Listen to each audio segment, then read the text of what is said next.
Good morning, good morning, good morning. Blessed morning sa inyong lahat. Ito po tayo ngayon. Narito po tayo sa Santa Mesa, Altora. Ayan po. Ayan po. Tumawid pa ako dyan. Galing po ako sa kabila.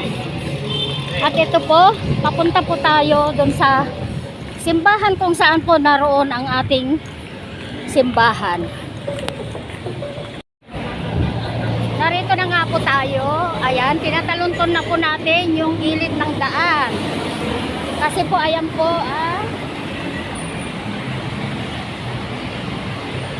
highway po ng Altora papuntang SM Manila at sa kabila po papuntang Cubao.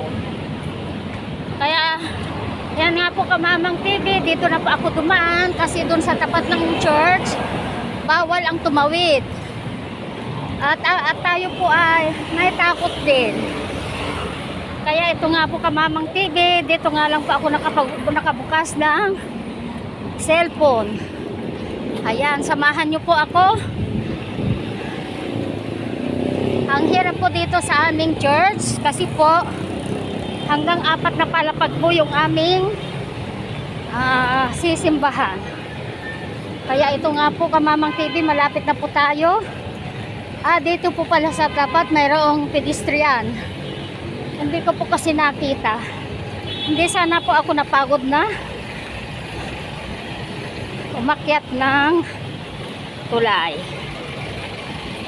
Kaya ito na po tayo Kamamang TV. Narito na po tayo sa ating pupuntahan. Doon siguro sa kabila.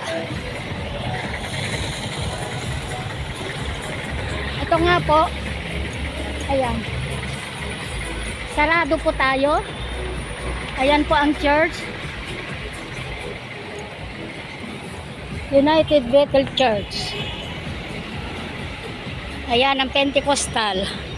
Dito po tayo sa kabila. Ayan. Sarado po doon sa kabila. Dito po. Dito na nga po tayo sa ikatlong palapag. At ayan po yung 4 na palapag. Magpapahinga lang po tayo dahil po napagod tayo. Ayun nga po yung kabrother umaakyat. At pahinga rin po yan dahil galing po siya sa baba. Dyan po kasi sa 4th floor yung aming bahay-sambahay. At medyo uupo lang po tayo at pansamantala na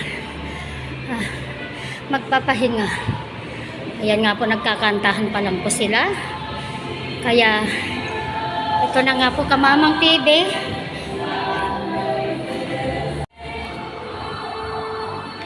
Ito nga po, kapakyat na po tayo. At ito nga po, nagkakantahan na po sa taas.